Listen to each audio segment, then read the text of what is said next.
Hai, halo semua. Assalamualaikum warahmatullahi wabarakatuh. Perkenalkan, nama saya Salma Ayu Miranda Putri, NPM saya 10222085. Pada kesempatan kali ini saya akan menjelaskan sistem transaksi digital dan finansial teknologi dari mata kuliah Sistem Transaksi Keuangan Digital. Kita bahas dulu pengantarnya. Transformasi digital serta kemajuan teknologi telah membawa perubahan pada perilaku pasar. Saat ini, sebagian besar konsumen lebih cenderung untuk melakukan transaksi secara online.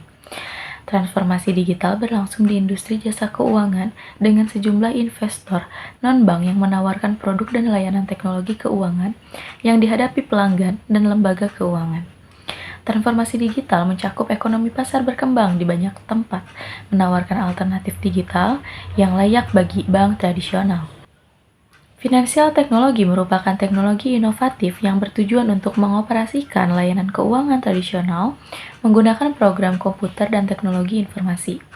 Inovasi Vintage adalah perusahaan induk untuk ekosistem perusahaan vintage yang didedikasikan untuk memberikan manfaat penuh dan teknologi keuangan yang berkembang, seperti perbankan terbuka, penyelesaian pembayaran global, dan manajemen keuangan pribadi. Pentingnya transformasi digital sektor keuangan. Yang pertama, terdapat standarisasi tinggi. Fungsi keuangan selalu dianggap berkinerja tinggi ketika ini terintegrasi dengan sistem teknologi dengan proses dan data terstandarisasi, mengarah ke standarisasi yang tinggi. Kedua, fungsi sangat otomatis. Penerapan alat teknologi baru mengarah pada otomatisasi proses yang lebih tinggi untuk layanan seperti pengiriman uang, pesanan pengadaan, pembuatan faktur, dan verifikasi KYC atau Know Your Customer. Yang selanjutnya ada kinerja lebih cepat. Dengan mengadopsi big data dan alat pembelajaran mesin lainnya di bidang keuangan, lebih mudah untuk memprediksi dan memperkirakan anggaran yang memungkinkan tim untuk menyelesaikan siklus akhir bulan sebelum waktu. Yang keempat, terdapat fungsi yang didorong oleh wawasan.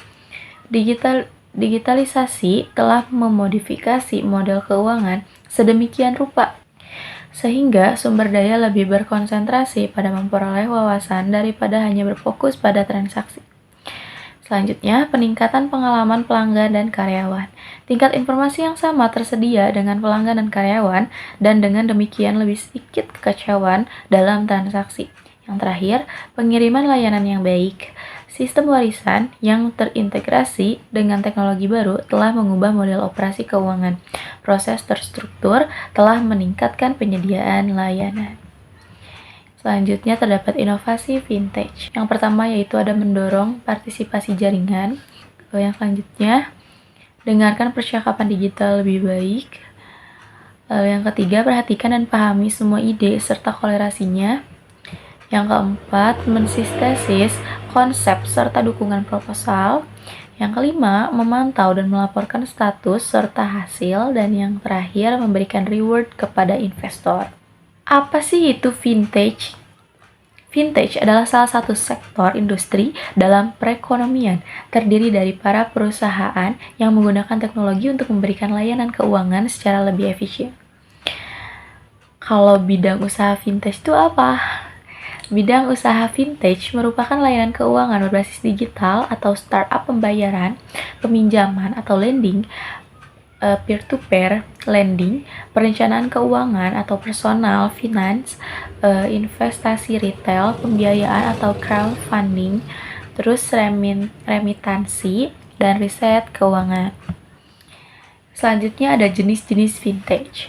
Yang pertama ada payment channel atau sistem, merupakan layanan elektronik yang menggantikan uang kertas dan uang giral sebagai alat pembayaran. Kartu dan e-money, sistem pembayaran berbasis kriptografi atau blockchain seperti Bitcoin. Kedua ada digital banking seperti ATM, edisi, internet banking, mobile banking, SMS banking, phone banking, dan video banking. Branchless banking yang utamanya ditujukan kepada masyarakat yang belum memiliki akses ke perbankan. Yang ketiga, dalam kajian OJK. Electronic channel simpanan, pinjaman, maupun jasa perbankan lainnya bahkan memungkinkan nasabah melakukan transaksi lain seperti e-commerce, bank asuransi, investasi, dan advisory karena bank telah bekerja sama dan terhubung secara sistem dengan pihak lain. Lalu yang keempat, terdapat online atau digital asuransi adalah layanan asuransi bagi nasabah dengan memanfaatkan teknologi digital seperti asuransiku, pasar polis, dan Praja Premi. Yang kelima, P2P lending adalah layanan keuangan yang memanfaatkan teknologi digital untuk mempertemukan antara pihak yang membutuhkan pinjaman dan pihak yang bersedia memberikan pinjaman. Seperti di website yaitu Amarta, Coinwork, Akseleran, Modalku, dan lain-lain. Yang keenam ada crowdfunding, adalah kegiatan pengumpulan dana melalui website atau teknologi digital lainnya untuk tujuan investasi maupun sosial. Contohnya Kitabisa. Yang terakhir, sumber dana P2P lending dan crowdfunding dapat berasal dari seseorang atau sekumpulan orang yang secara sadar menempatkan dananya, baik dalam bentuk ekuitas, pinjaman, sekedar untuk donasi, atau pengakuan publik. Para penyandang dana itu biasa disebut dengan angel investor. Mungkin sekian yang bisa saya sampaikan. Mohon maaf bila ada kesalahan kata. Wabillahi taufiq wal hidayah. Wassalamualaikum warahmatullahi wabarakatuh.